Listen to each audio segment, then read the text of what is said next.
আজকে সকালবেলা উঠে চলে এসেছি ঠাকুর ঘরে। এসে ঠাকুর ঘর তো আমার মোছা শেষ অলরেডি। তো এখন আমি হচ্ছে কি বাসন কোসন মাজতেছি ঠাকুর ঘরের, যেখানে আমি পুজো করব।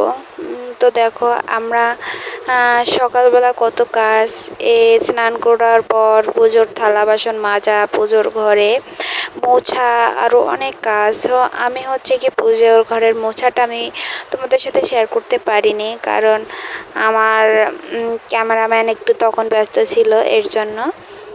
তো আমি পুজোর থালা বাসন মাজতেছি।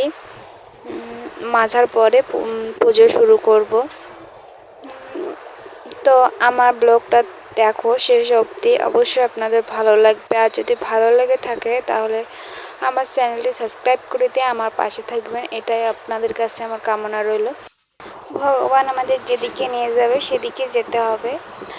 এখন আমি চলে আসলাম ফুল তুলতে, কারণ আমরা পুজোর সব থেকে সর্বপ্রথম যেটা আমাদের দরকার সেটা হচ্ছে ফুল পুষ্প।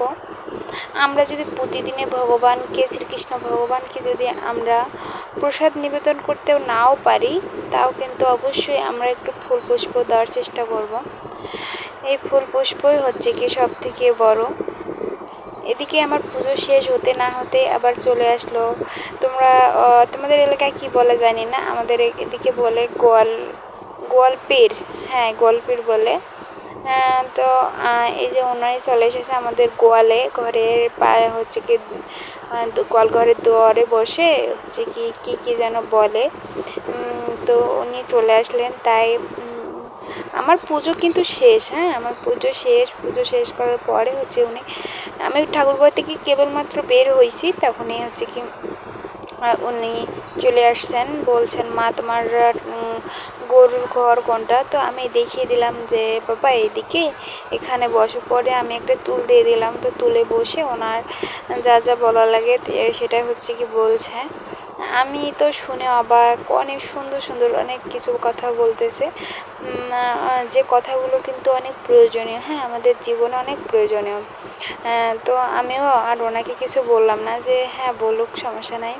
অনেক সুন্দর লাগলো, অনেক ভালো লাগলো, কারণ আমাদের সমাজে এসব কথা কিন্তু সত্যিই অনেক মাননীয়। তো উনি চলে যাবার পরে আমি রান্নাঘরে চলে আসলাম, কারণ ওনাকে রেখে তো আর আমি রান্নাঘরে থাকতে পারি না, তখন কি বলবে বলো। এর জন্য উনি চলে গেলেন, ওনাকে পূজা অর্চনা করলাম, ওনাকে যেটা দেওয়া লাগে সেটা দেওয়ার পরে আমি চলে আসলাম রান্না করতে, কারণ অনেকটা বেলা হয়ে গেছে। আর আজকে তো রান্না করতে অনেক বেলা হয়ে যাবে, কারণ আজকে অনেকটা দেরি হয়ে গেছে। আর আমি পুজো করেই হচ্ছে কি রান্নাঘরে চলে আসতাম, কিন্তু উনি চলে আসলেন, এর জন্য আর রান্নাঘরে আসতে পারিনি। তো নাস্তা করা ছিল, তো তোমাদের দাদাভাইও তো বাড়িতে এসেছে, তোমরা দেখতে পেরেছ। তো নাস্তা ছিল, তো ওগুলো খেয়ে নিল, আর বাড়ির মানুষও খেয়ে ফেললো সবাই নাস্তা। এরপরে আমি রান্না করতে সরে আসলাম, আমিও খেয়েছি। আমিও নাস্তা খাওয়ার পরে হচ্ছে রান্নাঘরে চলে আসলাম রান্না করতে। জানি আজকে রান্না করতে অনেকটা লেট হয়ে যাবে, জানি না কি বলবে, তবে কিছু বলবে না, যেহেতু নাস্তা খেয়েছে সবাই। তা আমার রান্নার বেশিক্ষণ লাগবে না, জাস্ট শর্টকাট একটা রান্না করে নেব, আর দুপুরবেলা একটু রান্না করব। এখন হচ্ছে শর্টকাট কিছু রান্না করে নিচ্ছি, আর দুপুরবেলা রান্না করব যা রান্না করা লাগে।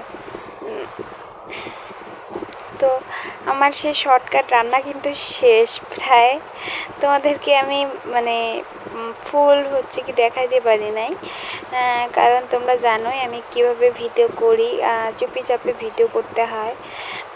এর জন্য হচ্ছে কি আমি ফুল যেইটা থাকে রান্নার সেটা আমি দেখাইতে পারিনি, কারণ আমার রান্না শেষ। এখন আমি চলে আসতেছি ঘরে, কারণ আমার ঘরটা অনেক এলোমেলো হয়ে আসছে, তাই আমি ভাবলাম যে ঘরটা একটু গুছিয়ে নেই।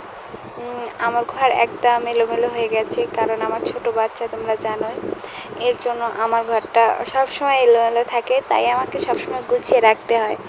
আর আমি অগোছালো না, আমাকে গুছিয়ে রাখতে অনেক ভালো লাগে সব কিছু। আমি নিজে একটু অগোছালো হতে পারি, কিন্তু আমার ঘরটা আমার অগোছালো থাকলে আমার সত্যি খুব খারাপ লাগে, যেন ঘরটা ঢুকেই যেন কেমন জানি একটা লেগে যায়, যে এটা কেন এইভাবে আছে, ওটা কেন ওভাবে আছে, মানে এরকম একটা মনের মধ্যে কেমন জানি একটা খটকা লেগে যায়। এর জন্য আমি নিজেকে অগোছালো রাখলেও, হ্যাঁ, আমার ঘরটাকে আমি অগোছালো রাখি না। তাই আমার ঘরটাকে সব সময় আমি গুছিয়ে রাখি। আর এদিকে দেখো, আমি কালকে ভিডিও করেছি, ভিডিও করার পরে হচ্ছে কি সব কিছু এলোমেলোভাবে রেখে দিয়েছি, গুছিয়ে রাখতে পারিনি সব, মানে কি বলবো, হ্যাঁ মানে শুধু কোনো রকমে আর কি রেখে দিয়েছি। তাই ওটা ভাবলাম যে একটু গুছিয়ে নেই, এর জন্য ওটা গুছিয়ে নিচ্ছি, গুছিয়ে রেখে দেব। আমি মানে রাত্রিবেলা করেছি তো, ওই সময়তে আমার মেয়ে হচ্ছে ঘুম থেকে উঠে গেছে, পরে আমি গুছিয়ে রাখতে পারিনি। তাছাড়া এমনিতে কিন্তু আমি রাতের বেলা ভিডিও করলেও আমি সাথে সাথে কিন্তু সব কিছু গুছিয়ে রেখে দেই, কিন্তু কালকে গোছাতে পারিনি। তো এখন আমি গুছিয়ে নিলাম। শুধু শাড়িটা মনে হয় আমাদের দাদাভাই গুছিয়ে রেখেছে, তাই আমি ওটা এখন একবারে ঢুকিয়ে রেখে দিচ্ছি, কারণ ওটা এভাবে রেখে দেওয়াটা কেমন জানি লাগে না। সব ওগুলো আমার চোখেছে নতুন জিনিস। আর এদিকে দেখো, এটা আমার বেবির জন্য একটা টিস্যু ছিল, তো টিস্যুটা শেষ হয়ে গেছে, তাই ভাবলাম যে এটা নষ্ট করবো কেন। তাই এটাতে আমি আমার মানে অনেক দিন আগে একটা কিনছিলাম, দুটো ফুল, একটা হলুদ, একটা লাল আর একটা সাদা ফুল। তো ভাবলাম যে এটা ফেলে না দিয়ে এটা তো এভাবে গুছিয়ে রাখলেই ভালো হয়, তাই না। তাই আমি ওটা গুছিয়ে রেখে দিয়েছি যাতে দেখতে ভালো লাগে। আর আমার অনেক দিন থেকে একটা টপ নেওয়ার ইচ্ছা আছে। টপ আসলে কোথাও যাওয়া হচ্ছে না ইদানিং, অষ্টপ্রহর বা কোনো অনুষ্ঠানে যাওয়া হচ্ছে না, অনুষ্ঠানে গেলে একটা ভালো টপ নিয়ে নেব। আপাতত আমি এখানে রেখে দিয়েছি। আমার মেয়ের হচ্ছে কি টিস্যু যেই থাকে, টিস্যু শেষ হয়ে গেছে অবশ্য, তাই আমি এখানে ফুলগুলো রেখে দিয়েছি। বাট এটাও কিন্তু অনেক ভালো লাগতেছে, জানো, অনেক সুন্দর লাগতেছে, তাই না। তো কেমন হয়েছে তোমরা এটা বলে দিও। তোমরা আবার মানে হাস্যকর কিছু বলো না যে হ্যাঁ তোমার টপ নেই, একটা টপ কেনার টাকা নেই, তাই একটা বেবির টিস্যু প্যাকেটে রেখে দিয়েছো ফুল। তো তোমরা সবাই ভালো থেকো। আজকে এই পর্যন্ত, আর বেশি কিছু বললাম না। আর আমার সারাদিনের ব্লগটা কেমন লাগলো, সারাদিন তো না, জাস্ট সকাল থেকে দুপুর পর্যন্ত, তো ব্লগটা কেমন লাগলো সেটা অবশ্যই কমেন্ট বক্সে জানিয়ে দিও। আর আমার চ্যানেলটা যদি সাবস্ক্রাইব করে না থাকো, তাহলে অবশ্যই আমার চ্যানেলটা সাবস্ক্রাইব করে দিয়ে আমার পাশে থেকো। টাটা।